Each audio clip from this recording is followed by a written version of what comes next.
Okay, students. So now I am going to do this activity in order to observe the biasing of PN junction diodes. So there are two types of biasing, the forward biasing and reverse biasing. So to observe that, I have all these materials. Here you can see this is a switch. I have connected two wires. Now I'll be using these two parts of the switch. So I have connected the wires here. You can see that now the switch is open.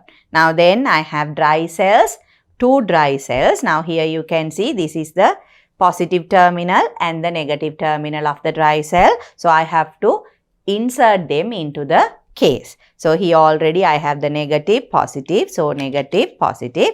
I have set it properly. Now we have 3 volt power supply or potential difference because of the two batteries is 3 volts. Then what I will do is I will connect the negative end with this blue color clip to the negative end of the battery. Switch is connected to the negative end, and then here I have the other connecting wire, the red color wire, to the positive end. Now that we have this, we need to have a diode, a PN junction diode. You all know the number IN4001. Here you can see this is a diode. Now there are two terminals. We need to identify the terminals. Now if you look closely here, there is a silver color or white color line there. Here of course it is a silver color line. Normally there will be a silver color or white color line there. So normally in a diode, the current has to flow in one direction. That is what we need to identify now. So here also I have connected the diode in this circuit board. We are supposed to make the circuit board where we have the silver color line on this side. This side towards the bulb is the silver color line. Here you will be able to see it's a faint color, but you can, if you look closely, you will see there's a silver color line towards the bulb side.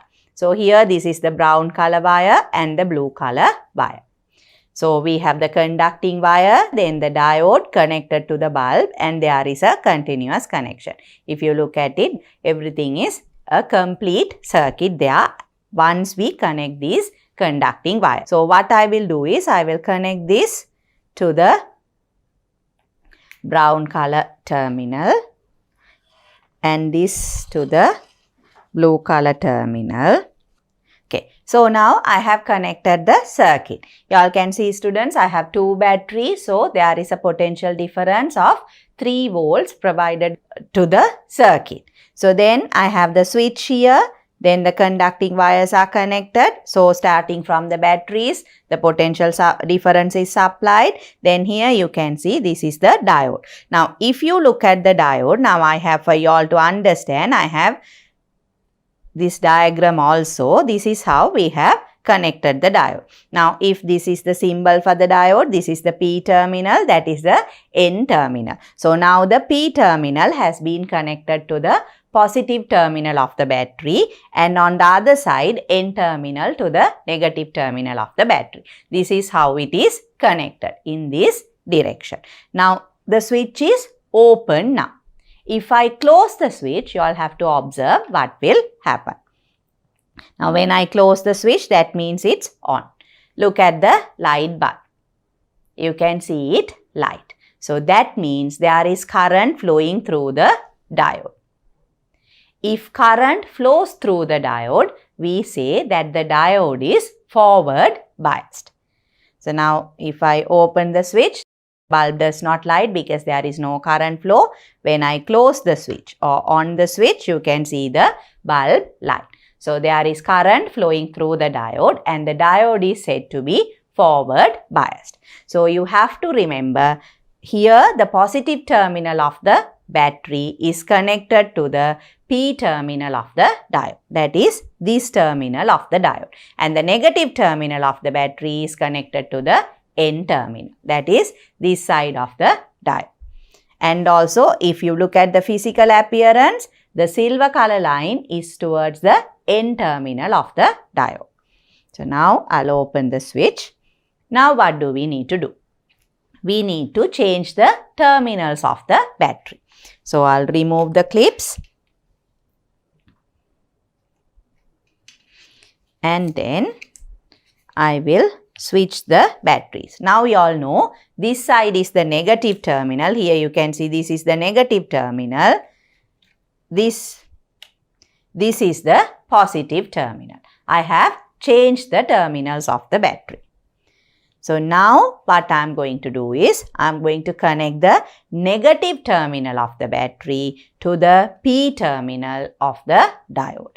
Negative terminal of the battery to the P terminal of the diode and the positive terminal of the battery to the N terminal of the diode. So still the diode is this way, but now negative terminal of the battery has been connected here, positive terminal of the battery has been connected there. Again, if I on the switch, look at the bulb. Do you see any difference? No, the bulb does not light. Now the switch is closed. That means current has to flow, but there is no current flow. Why? The bulb does not light. That is because the diode does not allow current to flow in the opposite direction. That is, if you connect the negative terminal of the battery to the P terminal of the diode, then there is no current flow through the diode. That is why the bulb does not light. So this type of biasing is known as reverse biasing. And when the diode is reverse biased, current does not flow through the diode. So from this activity, students, you all have to understand when we use a PN junction diode, we have to connect the positive terminal of the battery to the P terminal of the diode and the negative terminal of the battery to the N terminal of the diode. Then it allows current to flow through it, and that is known as forward biasing. If you connect the negative terminal of the battery to the P terminal of the diode, then there is no current flow through the diode, and that is known as reverse biasing. Okay, students. So as I told you all, we will have a look at a diode. So this is a PN junction diode. You are familiar with this. Now the P side has holes and the N side has more electrons. Those are the charge carriers, and that is how the PN junction diode conducts electricity. So if you look at a diode, this is the physical appearance of a diode. Now here you can see this part is the diode here, and you can see the two terminals there. Now if you look at this side closely, you will see a silver color or white color line. Can you all see that? This side. Right. So that is the cathode or the N terminal. Now if I hold it for you all to understand more clearly, I have a diagram here. You all know we can use different symbols for diodes. Now this is one symbol where the P and N junctions are denoted there. This is same as the second symbol where we have a triangle that shows the direction, or we can take it as an arrowhead that shows the direction of the current flow. So in this, if we hold the arrow like this, you can see this is the P terminal, this is the N terminal. So current flows from this towards the N. So current flows in this direction, from this terminal P towards the N terminal there. Or else, if you take this symbol, here you can see the direction of the current flow from here to here. So in this, where you have the silver line, like I told you all, that terminal, this terminal is known as the cathode. This terminal is the cathode. And this terminal is the anode. P terminal or anode, and this side we have the N terminal or the cathode. Always current flows from anode to cathode or P to N. So when we use a diode, as we have already discussed, students, when we connect a diode, we always connect the P terminal to the positive terminal of the battery and the N terminal or the cathode to the negative terminal of the battery. So that is how we use a PN junction diode. I'm sure you all can understand that. So always look at the diode, look for the silver color band. If it is a diode like this, a PN junction diode, you have to look for the silver color or the white color band. From that, you identify the terminals. So that is how we use a PN junction diode. Okay, students. So now we will do this activity in order to observe the full wave rectification. So to do this activity, I have all these materials. You are familiar with this. This is a rheostat. It is a variable resistor. So I have now set it to the maximum resistance in the rheostat. Here you can see I have connected one wire here and to this knob the second wire. So this part is the resistance coil. So that means it has been set to the full resistance. Then here I have the galvanometer. Now you all are familiar with the galvanometer. Look at the 0. This is in the middle. So we call it the zero center galvanometer. Now what is the advantage? Now when we use a zero center galvanometer, if the current is flowing in this direction, the pointer will move towards this direction, that is the clockwise direction. If the current is flowing in the opposite direction, then the indicator will deflect towards the opposite direction. So you can also observe in which direction the current is flowing or whether the direction of the current is changing. That is why we have to use a center zero galvanometer. Then here I have a bicycle dynamo. Now this is the dynamo. When this part is usually touching the bicycle tire, so when you ride the bicycle, this cap rotates and then electricity will be produced. But the thing is, the electricity produced by this bicycle dynamo is an alternate current. The current is an alternate current. You all know what an alternate current is. The direction of the current changes. As an example, you all remember the current that we receive from the power supply, the electricity provider to the household. It is an alternating current with a frequency of 50 Hz. So a similar current where the direction of the current changes is obtained from this bicycle dynamo. Then here I have a circuit board. Now I have already prepared the circuit board similar to the circuit given to you all. So I will explain that when we do the activity. So here the circuit board has the diodes all connected. There are 4 diodes connected together. This is also known as the rectification bridge, which uses 4 diodes. So first we will try to understand what an alternating current is. To do that, what I am going to do is I am going to connect one end of the galvanometer to the bicycle dynamo. The other terminal is connected to the rheostat. Like I said, it is set to the highest resistance. Other terminal from the rheostat I will connect to the bicycle dynamo. Now here you can see one end is connected to the galvanometer. This is connected to the rheostat. Now these 2 points are like the P and Q shown in this diagram. Now here you can see the rheostat here, 100 ohm rheostat. Then I have the galvanometer here. If we had a connection from Q to P and at that point we have connected the bicycle dynamo. So bicycle dynamo is going to be something like that. So bicycle dynamo between these 2 points P and Q, then the variable resistor, galvanometer.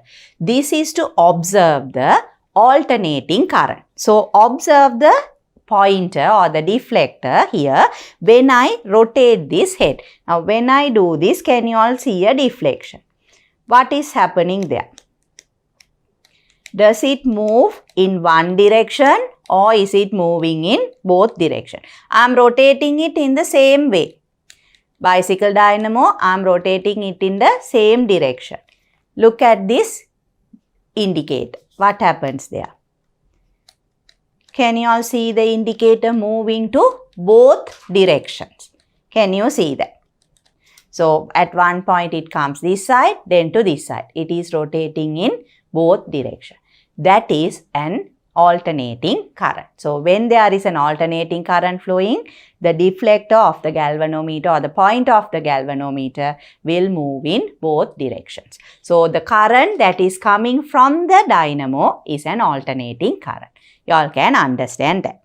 Now what I am going to do is, I am going to have the same connection here, but this wire will have to be connected like shown in the circuit. Now here you all can see. Now look at the diagram, students. I explained this to you all. There are 4 diodes. You have to make sure how the diodes are connected. The current will flow from here to here or here to here. You all know this symbol. You are familiar with the circuit symbol. So you know the direction of the current flow. In D1, current flow is this way. D2, current flow this way. D3, current flow this way, and D4, current flow in that direction. So accordingly, I have connected the circuit. Now these 2 terminals are for the alternating current, these 2 terminals. So I will be connecting the alternating current to those terminals.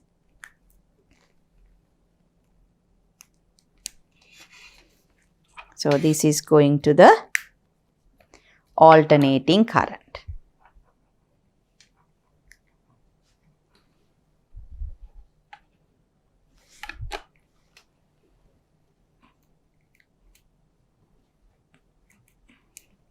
Now here alternating current. These are points X and Y, alternating current source. The dynamo is connected. Then the 4 diodes have been connected in the correct manner. Then I have to have the rheostat connected there. So the rheostat will be connected here. So now I have to connect the galvanometer to this point. So galvanometer will be going to these 2 conducting wires.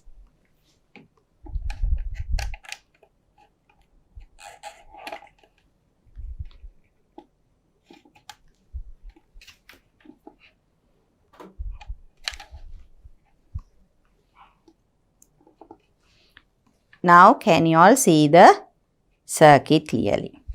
Now you can see alternating current, that is the bicycle dynamo. Then we have the 4 diodes connected in the exact manner. The directions like shown in the diagram. You all know to identify the terminal, students. This is the P terminal, this is the N terminal. So by looking at the silver color or white color line, you can identify the cathode or the N terminal, and accordingly I have connected the diodes. So then the resistance or the variable resistor, that is the rheostat, and the zero center galvanometer. Now look at the galvanometer carefully when I rotate the bicycle dynamo. So here again I am going to rotate it in the same direction. Look at the deflector properly. So now look at the galvanometer. When I rotate it, can you all see? Now earlier you were able to see the indicator go this way and this way very clearly. But now you can see the indicator going towards one direction. So that means the current is flowing in the same direction. Now here of course students, there's a slight movement to the other side because of the way I'm moving my hand because of the deflection, but the current, you can see the reading is towards one direction only. Can you see? The deflector moves only in one direction, unlike the previous instance. So although an alternate current is being generated by the bicycle dynamo, when the current flows through the galvanometer, you can see that it is a current in the same direction. So that means it is a direct current. So the alternating current produced by the bicycle dynamo has been converted to direct current when it flows through the galvanometer. But another thing you all can see, although I keep on rotating it, you can see it goes to a higher value, but now when I keep on rotating the bicycle dynamo, you can see students, the indicator or the deflector goes to a higher value, comes back to 0, goes to a higher value, comes back to 0. But it doesn't go in the opposite direction. So that is how the alternating current is converted to direct current. This is known as full wave rectification. Now if you look at this diagram, These are the diodes D1, D2, D3 and D4. When current flows in one direction, that is through X, D1 and D3 will be forward biased. When the current flows through Y, D2 and D4 will be forward biased. At the same time, D1 and D3 will be reverse biased. So you have to remember that. I will explain that process again to you all also. But you have to remember, although we have 4 diodes, the purpose of using 4 diodes is to make 2 diodes to be forward biased and the other 2, they are reverse biased, so that they make sure that the current flows in the same direction, only in one direction through the galvanometer, so that the current becomes direct current. That is the function of this particular rectification bridge using 4 PN junction diodes. Full wave rectification of current. Okay students, so like I told you all, I have some light emitting diodes here. Light emitting diodes are termed as LEDs, light emitting diodes. So as you all know, there are different colors available in the market. For example, red, yellow, green, blue, white, even UV LEDs are available. So I have a few of those here. You can see the outward appearance, it might look like one color, but the light might be different. Now here this is a green color one, red, white, and this one, although it looks like white, but the color that will be emitted will be green. So I will show you all that. Before we go to that, we'll try to identify the terminals of an LED. Now if I take this LED, now look at this part. This is the part that is going to emit the light. And here there are 2 terminals. Now look at the length of the terminals. Now here you can see this is short. This is a longer terminal. Now this longer terminal is the positive terminal or the anode. Positive terminal or the anode. Whereas the short terminal is the negative terminal or the cathode. So here also, in order for the LED to function, we have to connect it in the correct way, that is the forward biasing. The positive terminal should be connected to the positive terminal of the battery. Negative terminal should be connected to the negative terminal of the battery. Then only current will flow through the LED. Now also, if you want to now say normally the 2 terminals, the pins are of different length. But in case you have pins of the same length, there is another way to identify. Now, if you look at it, now if I touch it, I can see, I can feel that this part is somewhat flat. So, if you look at it also, if you touch it and see, you will feel that one side is flat. That is connected to the cathode, that is the short terminal. Now, this is the short terminal cathode that is connected to the side where you have a flat edge. This side it is a round edge. So, normally the flat edge is connected to the pin that is the cathode or the negative terminal, the short terminal. And the other side is the long terminal or the positive terminal. There the edge is circular. That way also you can identify the terminals. So that is to identify an LED.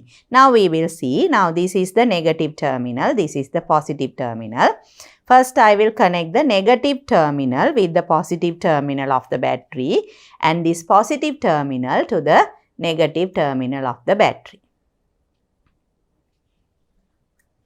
Do you see a light come on? No, the LED does not light.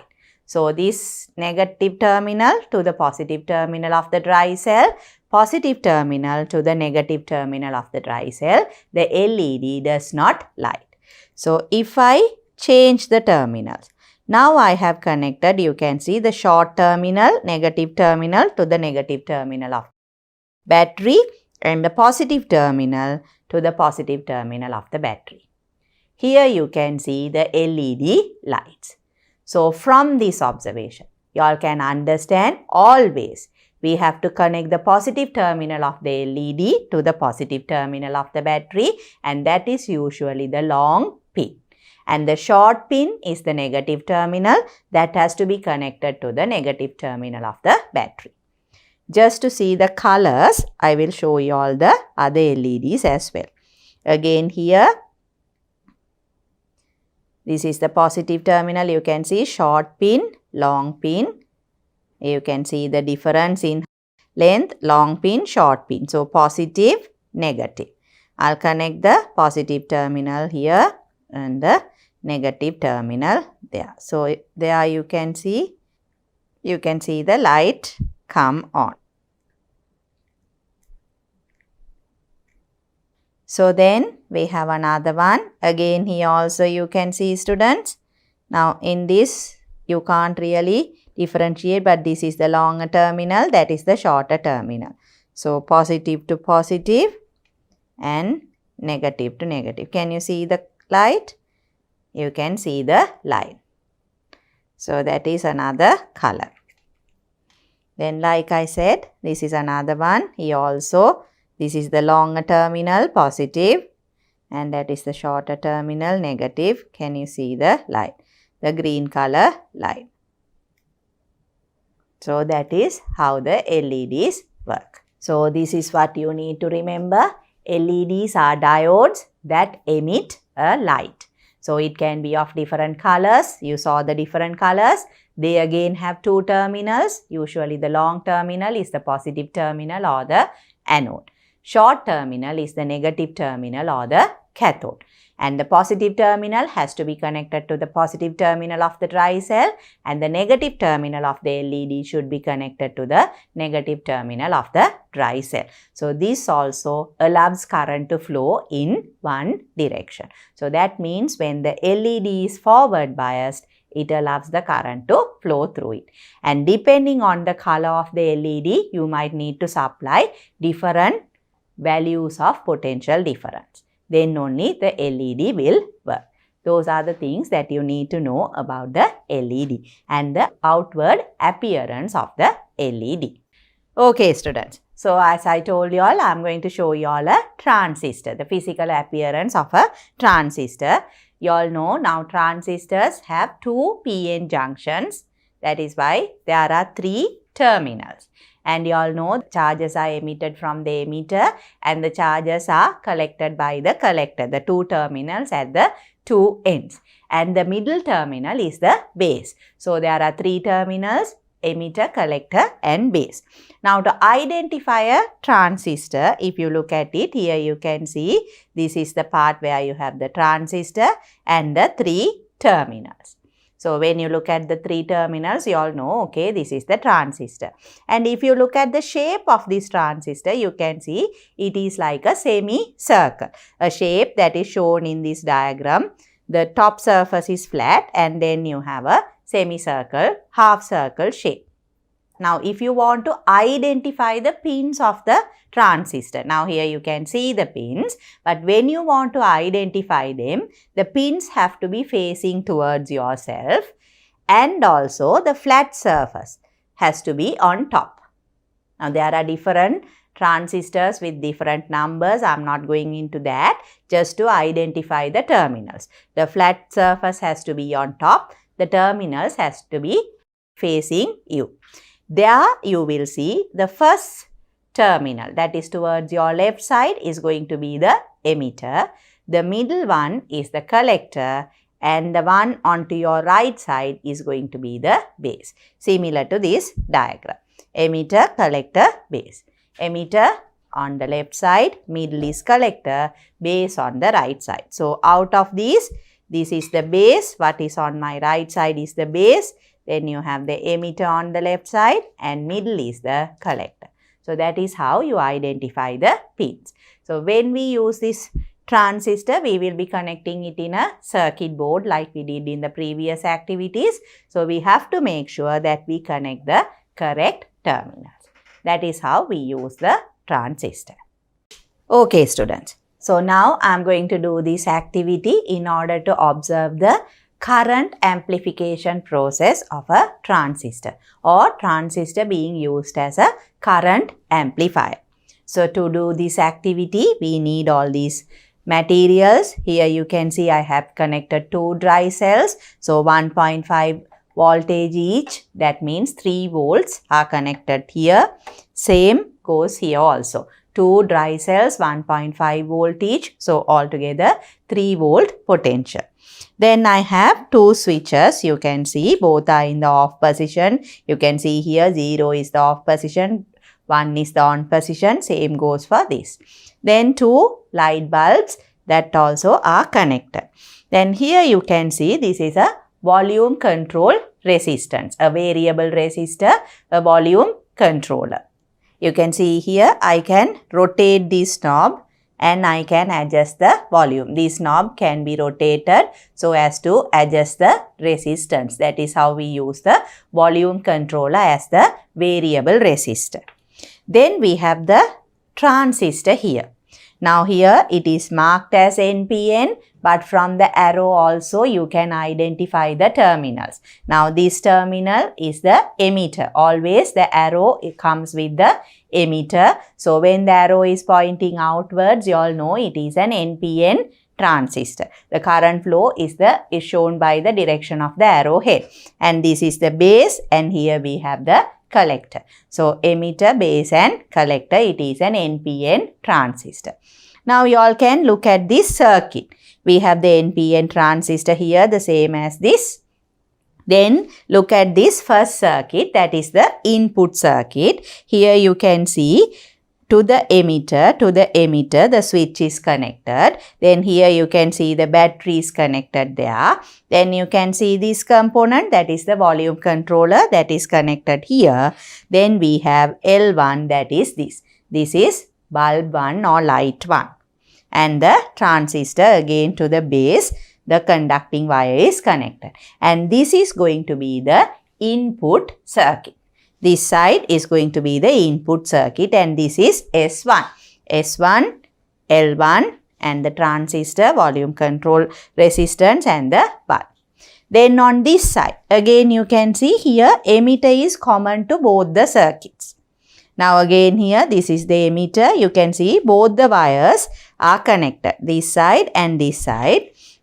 Now in this circuit diagram, of course, the switch comes here, but for you all to observe it more clearly, I have connected the switch here, but still it is in the second circuit. So what I will do is, I will connect this. Instead of having the S here, I have put the S2 there. S2 is here. S2 here. Can you all understand that, students? Instead of having the switch 2 here, I have the switch 2 there. So now if you look at the circuit, now from the transistor emitter, there is a current wire, the conducting wire that is connected to the batteries. These are the batteries there. Then we have the bulb and the S2 switch. Is that clear to you all? So the bulb and the switch is there. That is going to be our output circuit. So first what we need to do is, you all have to understand the diagram. The input circuit, transistor, the emitter is connected to the switch, then the battery, then you have the volume control resistor, light, and again to the base. So emitter, switch, battery, volume controller, bulb and the base. On this side again, emitter, then batteries, then we have the bulb and the switch being connected to the collector there. You all have to observe that. So emitter, then we have the batteries, bulb, switch connected to the collector there. The two circuits. First what we need to do is, we need to turn on switch 1, S1. So first we will turn on this switch, that is S1.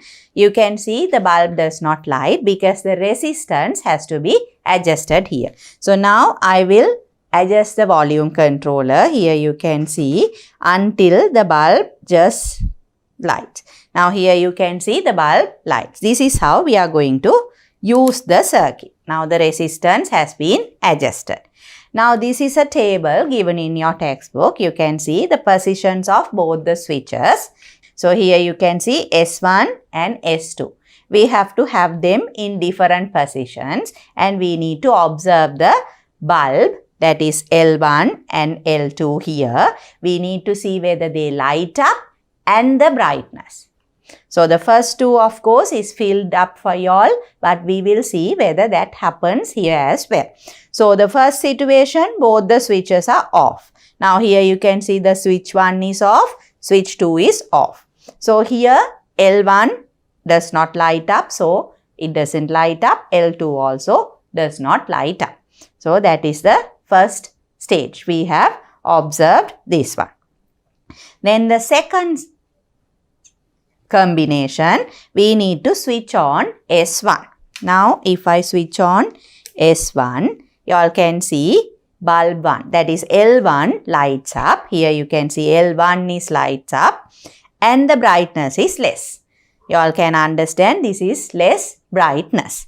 Whereas if you look at L2, it does not light up, so there is no brightness. That is the second instance. Now the third instance, I will switch off S1. Here see S1 is off. Look at here, the switch also S1 is off. Now S2 should be turned on. So to do that, I'll turn on S2. Now here you can see S2 is on.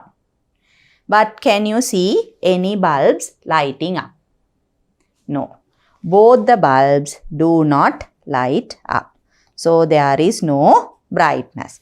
Now here you need to understand, students. In the first instance, when we had the light S1 on, this came on. L2 did not light up.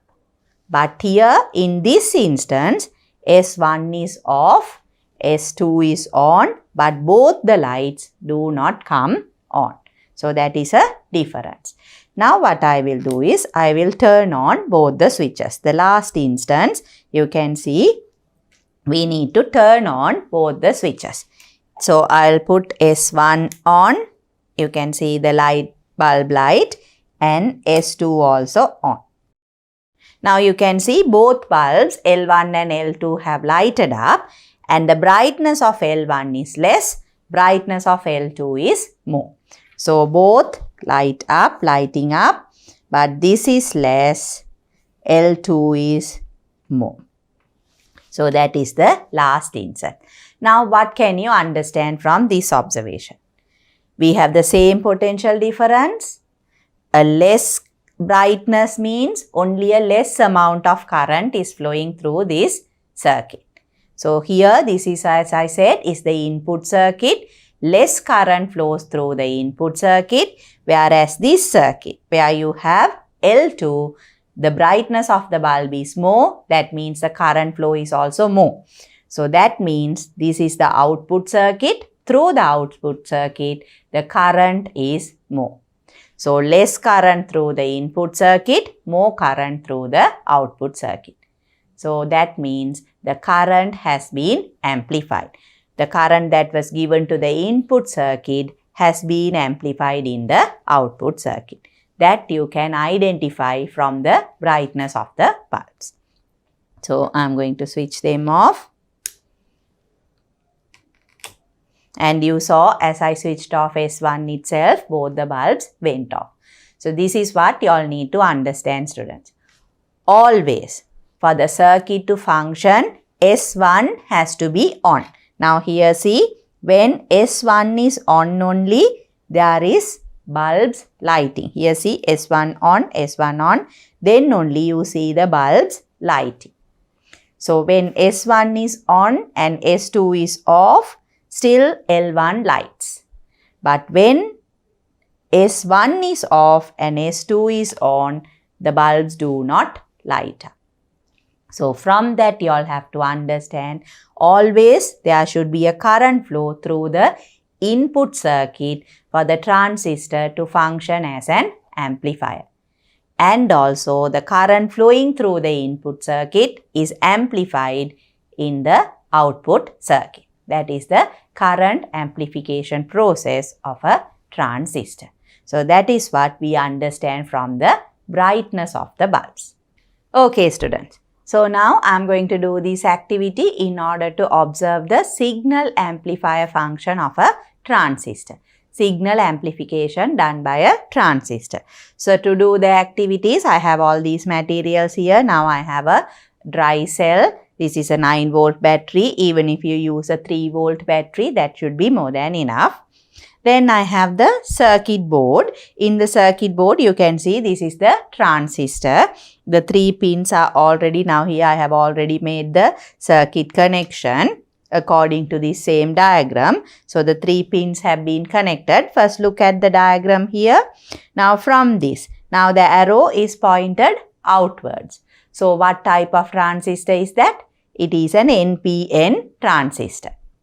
So here you can see the emitter is connected to the battery. So here also from this, the emitter is connected to the battery. Then thereafter, here you can see this wire is connected to the loudspeaker. This is the speaker here, which is denoted as LS in the diagram.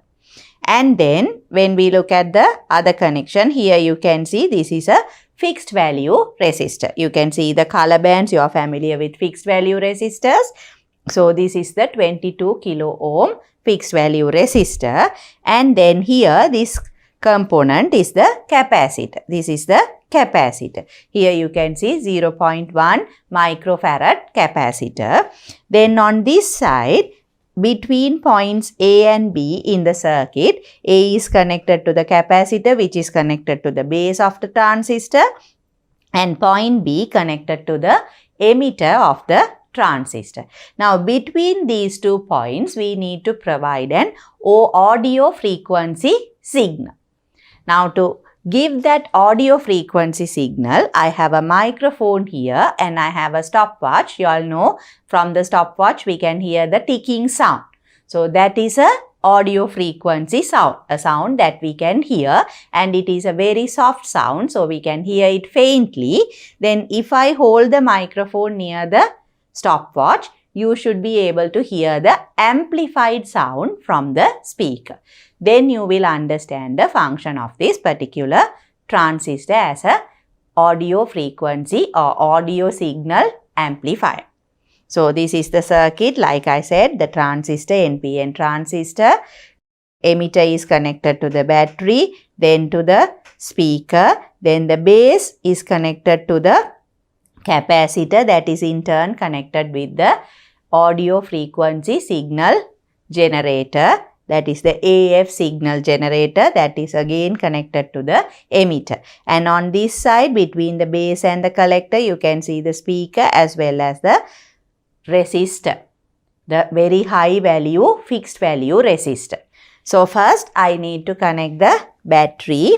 Now here the battery is connected. You can see the positive and negative terminals connected properly. Negative terminal is connected with the emitter. Positive terminal is connected to the speaker and then to the collector. That is how the connection is done. So the battery is connected. The circuit is complete. Only thing we need to give the audio frequency. So like I said, I'm going to use a stopwatch. From the stopwatch, we can hear a faint sound, the ticking sound. So first students will listen to the sound that is generated by the stopwatch without holding it near the microphone. If I leave it there, you will be able to hear a faint sound of the ticking of the stopwatch.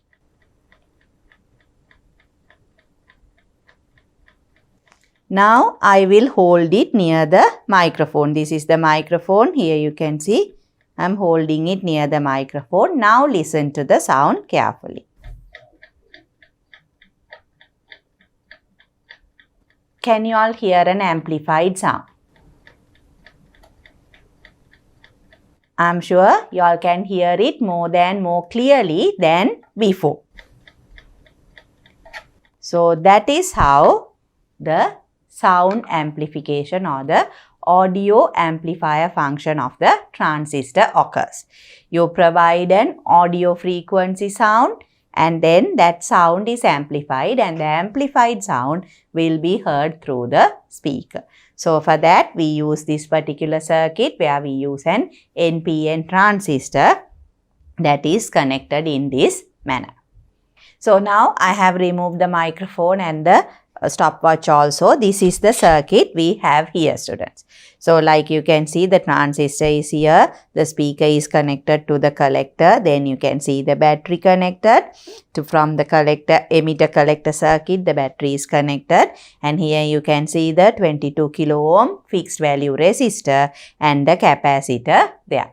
So from these two terminals, that is A and B, or points A and B, we can give a audio frequency signal. Earlier in the activity, I gave a sound.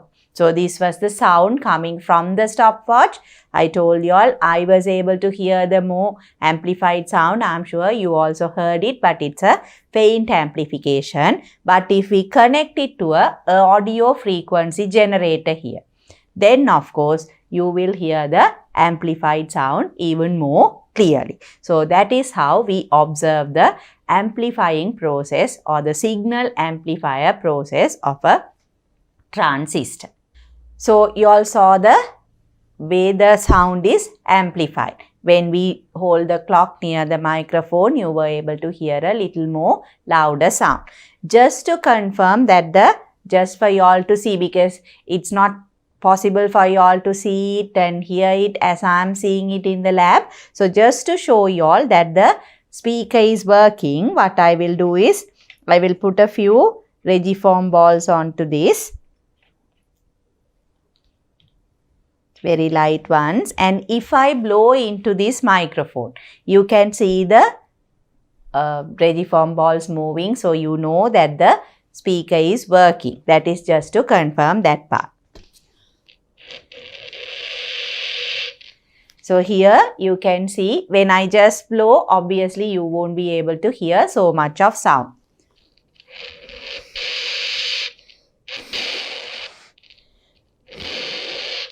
You can see the balls jumping up and down, so you know there is an amplified sound coming from the speaker. That is one way to confirm that there is sound coming from the speaker. Okay, students. So now I am going to do this activity in order to observe the switching action of a transistor. So to do this activity, these are the materials that are needed. This is the circuit diagram given in your textbook. I have made slight changes, or actually I have not used some of the components shown in the circuit diagram. Now we will try to understand how it has been connected. So here in the middle you can see a transistor. From the direction of the arrow, you all know this is an NPN transistor. So here also we have an NPN transistor. Then this side there is a switch, but here I have not used a switch. Directly I have connected it to the dry cells. So here you can see two dry cells, 3 volt potential difference. So two dry cells have been connected. And then here you can see to the collector there is a light bulb connected, but in the circuit I have used an LED. So this is a circuit that has an LED connected. So transistor, light bulb and LED. Then on this side you can see that there is a fixed value resistor. That is here you can see the fixed value resistor connected there. And here you can see a volume control resistor, a variable resistor, volume control resistor. That is what I have connected here. So to this terminal I have connected a volume control resistor. In the activity, we are supposed to use a voltmeter in order to measure the potential also. That I am not going to do in this activity. So these are the components. Now what we will try to do is, first we need to have the volume controller turned extremely to the right side. Now here you can see I cannot turn it anymore. I have turned it extremely to the right side. Then of course the resistance is very less. So when the resistance is very less also, there is no current flowing through the transistor. So that is why the bulb does not light. Here you can see the bulb does not light. So now what I am going to do is, I am going to turn it to my left side, like a clockwise rotation, turn it towards the left side. Then you all have to observe the LED connected to the transistor. Now when I rotate it like this, when I am rotating it, you all look at the LED. Can you see there's a dim light there. When I keep on increasing it, at the maximum point, you can see there the LED lights up brightly. Now what happens is, when I increase the value of the resistance here, the volume control resistor, the potential difference between base and emitter reaches a value of 0.7 volts. At that point, there is a current that flows through the emitter collector circuit, and the bulb or the LED here is connected to the emitter collector circuit. So, there is a current flowing through the emitter collector circuit, and because of that, the LED lights. When we increase the resistance using the volume controller, the potential difference reaches a value of 0.7, and at that point, the transistor acts as a closed switch at the on position, and there a current flows through the collector, and because of that, the bulb lights up or the LED lights up. Again, when I turn it back, now you saw LED has gone off. The reason is, when we decrease the resistance, the potential also decreases. Because of that, there is no current flow through the collector. So, then there is no light on. The LED does not light.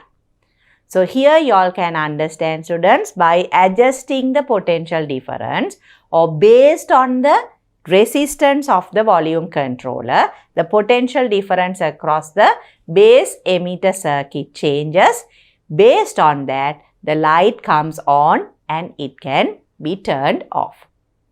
So, if we design a circuit where the potential difference can be changed above a certain value, in this instance 0.7 volts and below 0.7 volts, then this particular circuit with the transistor can be used as a switch.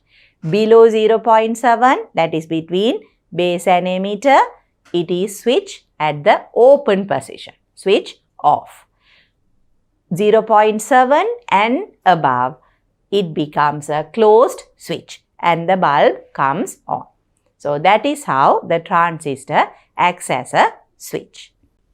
Okay, students. So, now I am going to do this activity to show you all or to understand how a switching action works, that is an automatic switching circuit. Now, when there is no light, now say during the daytime, we don't need the lights on. But as night falls, when darkness increases, we need the lights to come on automatically. So, there it is an automatic switch circuit using the transistor. For that, this is how we are going to have the circuit. Again, here you can see it is an NPN transistor that we need to use. Now, here you can see the base emitter terminal is connected to an LDR. So, if you compare this circuit diagram with the circuit given here, you can see this is the NPN transistor. You all can see the NPN transistor here, that is this. Then here you can see the base emitter is connected to the LDR, light dependent resistor. So, this is the LDR, light dependent resistor. Then here, if you look at this part, we have a variable resistor, but instead I have connected a fixed value resistor, 10 kilo ohm resistor. So, that's a 10 kilo ohm resistor. Then here you can see it is a light bulb. Now, instead of the light bulb, I have a light emitting diode there. So, you can see instead of a bulb, we have a light emitting diode there. Then on this side, here you can see there is a 3 volt potential difference applied between the emitter and collector. For the emitter collector circuit, a 3 volt voltage is applied. So, that is given by the batteries. So, the same circuit, a similar circuit where instead of a bulb, we have an LED, and instead of a volume control resistor, that is a variable resistor, I have a fixed value resistor here. So, then if we look at the function of this circuit. Now, first recall the function of an LDR, light dependent resistor. When there is enough light falling on the light dependent resistor, the resistance is very, very low. When there is no light falling, or the intensity of light falling on the LDR decreases. The intensity of light decreases, the resistance increases. So, when there is complete darkness, the resistance of the LDR is very high. So, as it is, if you look at the circuit, now there is light falling on the LDR. So, what happens is the LED does not light. The reason is there is current flowing through this external circuit, not through the transistor. When there is light falling on the LDR, the resistance is very low. Because of that, there is current flowing through the LDR, but not through the transistor. That is why there is no current flow through the bulb or the light emitting diode LED here. But if I cover the LDR, now if I cover it, you can see the LED light up. What happens here? I have covered the LDR completely, so the resistance of the LDR has increased. Because of that, the current does not flow through the external circuit. Instead, current flows through the transistor. Through the base, there is a current flow. That is why the LED or the bulb lights up.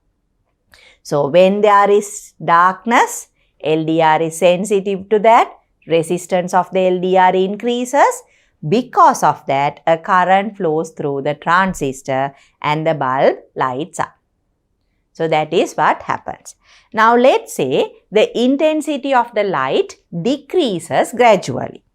If I slightly cover the LDR, now can you see the LED? The intensity is less. Now, as I show more light, the LED goes off. If I cover it slightly, you can see a small light, more light, and when it is completely covered, you can see the brightness of the LED. So, can you all understand that? As the intensity of the light in the environment outside decreases, there will be more current flowing through the LED, or according to this, the bulb, and the intensity of that light will increase. So, this particular circuit acts as an automatic lighting switch circuit. Can you all understand that, students? Okay, students. So, now what I will do is, without covering the LDR with my hands, I will switch off all the lights in the lab so that you will be able to see the LED lighting up.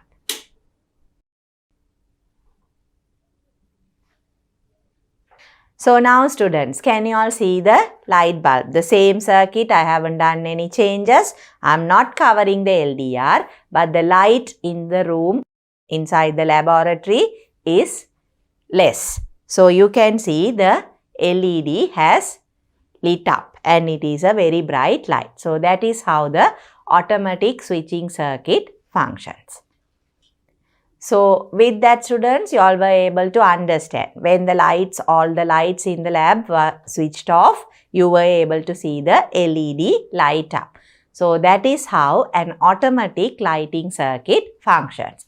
When the dark falls or the intensity of light in the environment decreases, automatically there is current flowing through the transistor and that turns on the LED or the light bulb that is shown in the circuit diagram here.